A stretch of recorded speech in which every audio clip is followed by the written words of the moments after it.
Terus hipotesis selanjutnya soal munculnya kehidupan di bumi adalah kehidupan yang ada di bumi itu ternyata asalnya dari luar angkasa.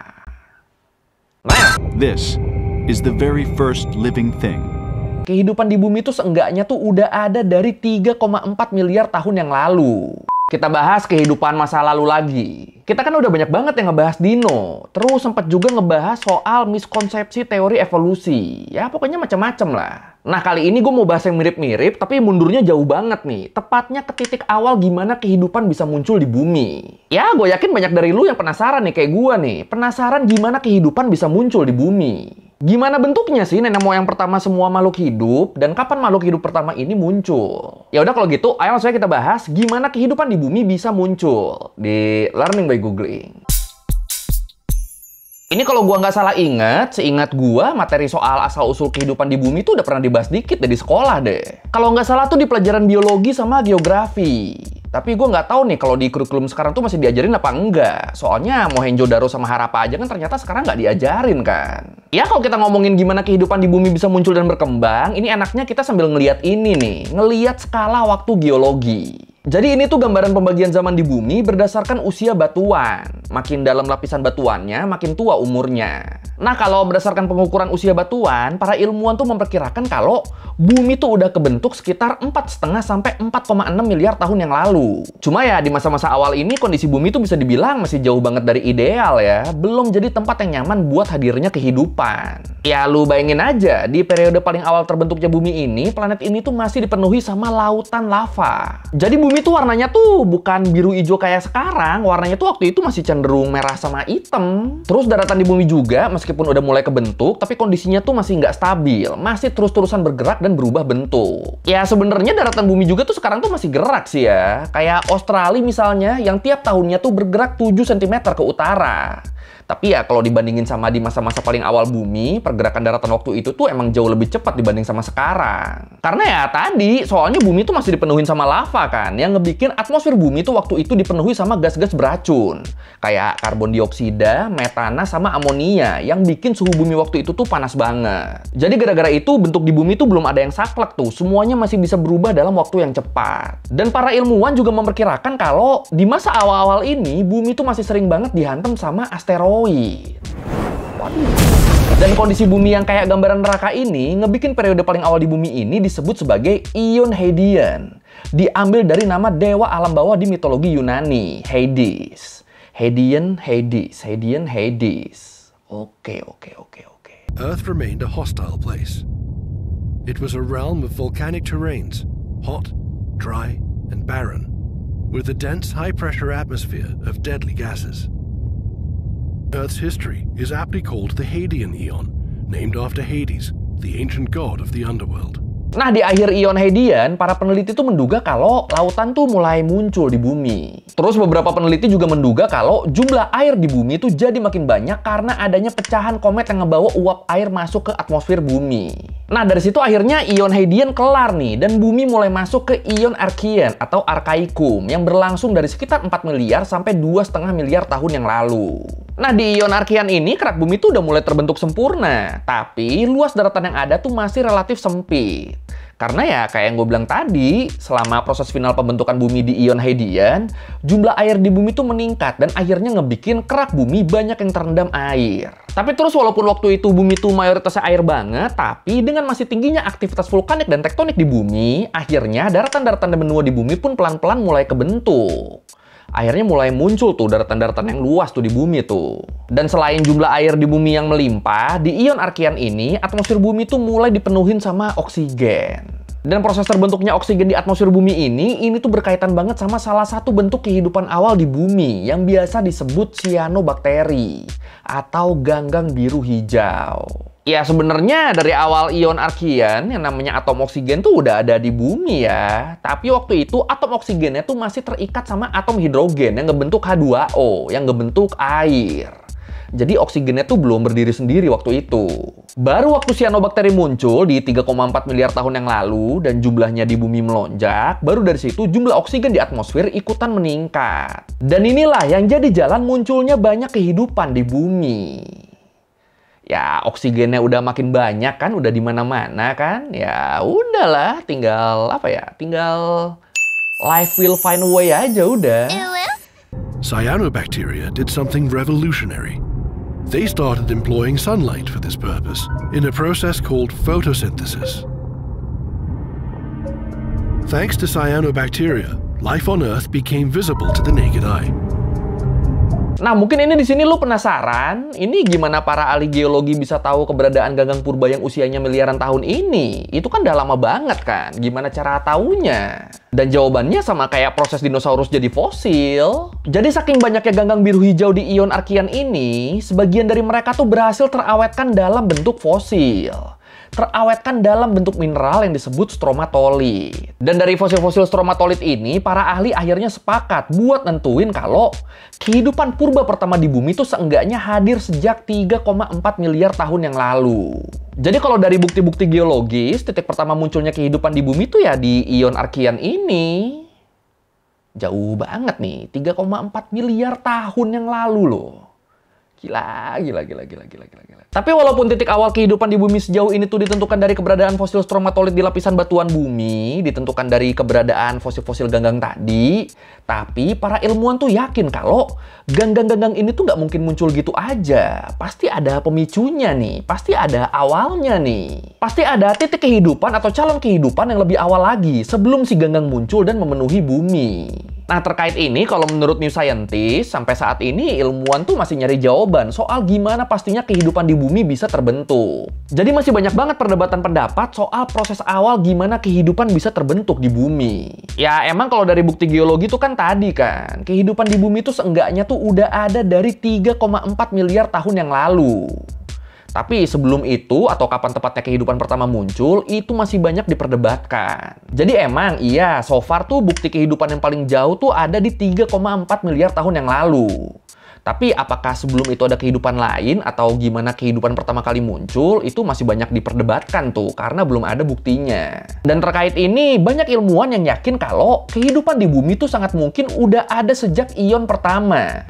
Udah ada sejak ion Hadean, atau berarti udah muncul cuma beberapa ratus tahun setelah bumi mulai kebentuk. Tapi ini kehidupan pertama ini lu ngebayanginnya jangan langsung dino, atau jangan langsung ikan, atau ubur-ubur segala macem ya. Enggak gitu, masih jauh dari itu. Bahkan kehidupan pertama ini jadi amuba pun itu belum loh. Jadi ya emang jauh banget ini, bener-bener asal muasalnya banget. And 3.5 billion years ago, they do something extraordinary. They copy themselves and the cell to create a perfect clone. This is the very first living thing. Nah, kalau menurut National Geographic, seenggaknya ada 3 hipotesis populer soal gimana kehidupan di bumi bisa hadir. Hipotesis pertama nyebut kalau kehidupan bisa muncul di bumi itu karena peti. Wah. Iya, jadi hipotesis ini tuh diajuin sama Harold Urey, ahli kimia peraih Nobel, yang nyebut kalau atmosfer purba bumi zaman dulu tuh kondisinya tuh beda banget sama atmosfer bumi sekarang. Dan atmosfer bumi purba ini, walaupun nggak ramah kehidupan, tapi material-material di atmosfer bumi purba ini, kayak hidrogen, metana, sama amonia, itu merupakan bahan yang ideal banget buat menciptakan material organik. Buat menciptakan material yang jadi cikal bakal kehidupan. Dan hipotesis dia ini kemudian diuji bareng sama mahasiswa bimbingan dia yang namanya Stanley Miller. Jadi Miller tuh disuruh bikin percobaan. Dia disuruh ngebikin sistem tertutup di mana air bakal dipanasin dan dipaduin sama molekul hidrogen, metana, sama amonia. Nah, molekul-molekul ini kemudian dialirin sama listrik, yang ceritanya listriknya tuh itu petir, dan kemudian didinginin biar berubah jadi tetesan air. Ya, intinya eksperimen ini tuh ngesimulasiin bentuk awan di atmosfer bumi purba lah. Awannya disambar petir, terus turun ke bumi dalam bentuk hujan. Terus hasilnya gimana? Hasilnya nggak disangka-sangka, setelah sekitar seminggu berlangsung, simulasi ini menghasilkan apa ya? Ya, dalam tanda kutip, lautan air lah. Lautan air yang berwarna coklat kemerahan. Dan waktu dicek kenapa airnya jadi butek gini, kenapa airnya warnanya jadi merah kecoklatan gini, ternyata soalnya airnya tuh dipenuhi sama asam amino, dipenuhi sama material organik yang jadi komponen utama protein. Dan protein ini kan komponen penyusun utama makhluk hidup ya. Jadi masuk nih hipotesis dia nih sama hasil eksperimennya nih. Dan eksperimen ini juga tuh ngebuktiin hipotesis primordial soup, hipotesis sup purba. Sebuah hipotesis yang nyebut kalau kehidupan di bumi itu berasal dari senyawa organik yang memenuhi lautan bumi di awal pembentukannya. Ya tadi itu kan, hasil eksperimen itu kan nunjukin kalau lautnya tuh jadi dipenuhi sama asam amino yang merupakan komponen utama pembentuk protein. Nah, hipotesis sup purba tuh kan bilang kalau kehidupan di bumi itu berasal dari senyawa organik yang memenuhi lautan bumi di awal pembentukannya. Jadi masuk nih hasil eksperimennya sama hipotesisnya masuk nih. Baik hipotesis yang petir maupun hipotesis yang sup purba itu dua-duanya masuk nih lewat eksperimen ini. Dan walaupun eksperimennya terbukti, tapi teori Harold-Urey ini juga dapat banyak kritik. Salah satunya terkait komposisi molekul di atmosfer bumi yang ternyata kurang sesuai sama eksperimen yang dia lakukan. Jadi ada beberapa komposisi yang beda tuh. Cuma ya tetap teori Urey ini tuh jadi salah satu teori paling populer buat ngejelasin gimana awal mula munculnya kehidupan di bumi. Lightning strikes the chemical soup at the right place and the right time. Billions of volts of electricity trigger a chain of improbable coincidences. The chemicals' atoms join up in a precise sequence, creating a bundle of genetic material. Terus hipotesis selanjutnya soal munculnya kehidupan di bumi adalah kehidupan yang ada di bumi itu ternyata asalnya dari luar angkasa.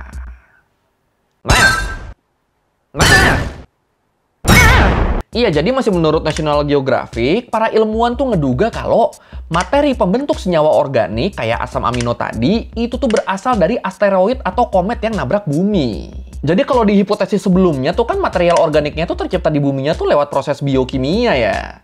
Nah, kalau di hipotesis yang ini disebut material-material organik tadi tuh bukan material asli bumi, tapi dari asteroid atau benda luar angkasa lain yang kebetulan masuk waktu nabrak bumi.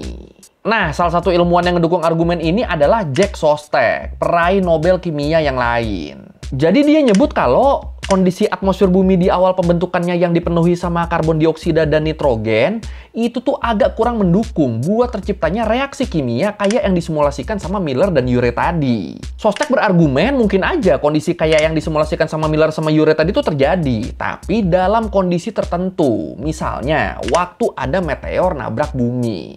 Jadi kalau menurut Szostak tuh butuh ada kejadian asteroid nabrak bumi dulu buat bikin hipotesis yang pertama terjadi. Menarik. After the moon-forming impact, the planet was essentially a glowing ball of molten rock. 50 or 100 million years later, we think it had cooled down enough to have liquid water on the surface. And sometime in the next few hundred million years, the right geological settings for the chemistry that gave rise to Earth emerged in series of stages. Terus hipotesis yang ketiga, hipotesis yang terakhir nyebut kalau ada kemungkinan kehidupan di bumi itu berawal dari lubang hidrotermal di bawah laut. Wah, lubang apa tuh? Jadi lubang hidrotermal tuh retakan kerak bumi di dasar laut yang jadi tempat keluarnya berbagai material vulkanik. Atau dengan kata lain, hipotesis ini tuh nyebut kalau di bawah tekanan ekstrim, mineral yang keluar dari lubang hidrotermal ini tuh bisa bereaksi dengan material lain dan ngebentuk zat-zat organik yang mungkin bisa jadi asal mula kehidupan. Jadi kalau di hipotesis yang pertama tuh kejadiannya di langit kan, petir, terus yang kedua dari luar angkasa gara-gara asteroid. Nah, kalau yang ketiga nih dari dalam bumi, justru dari laut. Tapi terus Szostak yang ngebikin hipotesis asteroid tadi, dia ngekritik hipotesis ini dengan bilang kalau pembentukan material organik di awal pembentukan bumi itu sangat butuh energi yang besar, yang mana energi ini cuma bisa diperoleh dari sinar UV yang dihasilkan sama matahari. Jadi, walaupun emang kehidupan di bumi itu kemungkinan besar berawalnya dari air, berawalnya dari laut, tapi lebih masuk akal kalau makhluk hidup pertama itu muncul dan berkembangnya di lautan yang dangkal dan dapat suplai sinar matahari yang banyak. Ya, soalnya mereka kan buat terbentuknya kan emang butuh energi yang banyak kan dari sinar matahari kan, dari sinar UV kan. Nah, masalahnya hipotesis yang ketiga ini kan nyebut kalau terjadinya tuh kan di dasar laut ya. Itu kan sinar matahari kan nggak masuk tuh ke situ tuh. Makanya kalau menurut Szostak, hipotesis yang ketiga ini sangat lemah nih. The UV radiation on Earth's surface was likely too harsh for life to survive there. one setting offers protection from this radiation and an alternative energy source. The hydrothermal vents that wind across the ocean floor, covered by kilometers of seawater and bathed in complete darkness. Nah, sebenarnya ada satu lagi nih, hipotesis yang belakangan ini lebih banyak diterima sama ilmuwan. Namanya hipotesis dunia RNA. Jadi hipotesis ini tuh muncul dari pertanyaan, ini mana yang muncul duluan nih, protein apa DNA? Dan ini buat yang mungkin belum tahu bedanya nih, jadi kalau DNA, dia adalah material organik yang nyimpen informasi. Jadi DNA tuh nggak punya fungsi lain selain jadi pusat informasi. Sementara protein, dia tuh lebih ke berfungsi jadi apa ya? Ya dalam tanda kutip ototnya lah, jadi tukang kerjanya. Tapi protein nggak bisa kerja kalau nggak ada informasi dari DNA. Nah, hipotesis-hipotesis yang tadi kita bahas, itu tuh semua diskusinya tuh masih seputar pembentukan protein dan material organik, yang basisnya tuh DNA. Ngerti kan? Jadi DNA butuh protein buat menciptakan diri mereka, buat nyimpen data-datanya. Tapi sel-sel yang ada juga butuh DNA dan data-data di dalamnya buat bikin protein. Makanya akhirnya ilmuwan bingung nih, ini yang muncul duluan yang mana nih? DNA apa protein nih? Bingung sampai kemudian ilmuwan nemuin fakta kalau ada material organik yang ketiga. Material yang lebih sederhana tapi punya dua fungsi tadi. Dia bisa jadi pusat informasi tapi juga bisa jadi ototnya. Material yang namanya RNA. Nah, RNA ini dia tuh emang bentuknya tuh jauh lebih sederhana. Fungsinya juga tuh nggak sekompleks protein ataupun DNA. Tapi karena kesederhanaannya itulah para ilmuwan jadi yakin kalau awal mula kehidupan di bumi tuh ya asalnya dari RNA ini. Jadi bukan DNA, bukan protein, tapi RNA. Jadi waktu awal-awal munculnya kehidupan di bumi, RNA-RNA pertama ini tuh mereka tuh ngalamin kompetisi satu sama lain. Yang lebih kuat bertahan, yang lemah hancur. Nah, dari situ kemudian RNA-RNA yang kuat ini mereka mulai berevolusi buat mampu ngebentuk protein tertentu dan ngebentuk pusat informasi yang lebih kompleks yang kita kenal sebagai DNA. Jadi gitu tuh, hipotesis-hipotesis soal asal-muasal kehidupan di bumi. Dan yang paling populer sekarang tuh ya yang itu ya, yang terakhir tuh, yang terbentuknya kehidupan di bumi berawal dari RNA. Berawal dari RNA, berevolusi, jadi DNA, berevolusi terus sampai akhirnya jadi kehidupan pertama di bumi. Dan ini pastinya munculnya sangat jauh sebelum era dinosaurus ya. Ya, dino pertama aja kan diperkirakan munculnya kan sekitar 245 juta tahun yang lalu kan. Nah, kehidupan pertama itu sekitar 3 miliar tahun yang lalu. Jadi jauh banget nih. Tapi apa kita lanjut aja nih ya, kita bahas kehidupan di bumi sebelum dinosaurus. Soalnya ini asik juga nih, lu bayangin aja. Ada era di mana di bumi tuh diisi sama serangga-serangga besar loh. Ini gila kan? Gimana nih, mau lanjut apa enggak? Silakan komen. Oh iya, terkait hipotesis-hipotesis tadi juga tuh, menurut tuh yang mana nih yang paling masuk akal nih? Silakan komen. RNA is special because in addition to carrying information in that 4-letter code, it can fold up into interesting shapes and actually do stuff. The same way that protein enzymes can do all kinds of chemical reactions, RNA enzymes, called ribozymes, can work life's machinery too. It's now thought that life began in an RNA world. Oke, sekian Learn by Going kali ini tentang gimana kehidupan bisa muncul di bumi. Dan ternyata ada hipotesis-hipotesis tadi tuh. Ya kalau buat gue sih yang paling menarik yang dari luar bumi tadi sih. Emang ada satu kejadian yang bikin semuanya ya berubah jadi kayak gini akhirnya. Dan ingat ini prosesnya miliaran tahun ya, nggak cuma ratusan tahun loh, miliaran tahun. Ya kalau lo mau revisi kayak gue ada salah, atau lo mau nanya, atau lo mau nambahin nggak di video, bisa tulis di komen, kita diskusi biasa. Sekali lagi, thank you dan jangan lupa like, comment, subscribe. Bye. Kali-kali diriku kau hujat. Padahal ini semua kodrat. Ku melawan bukan berarti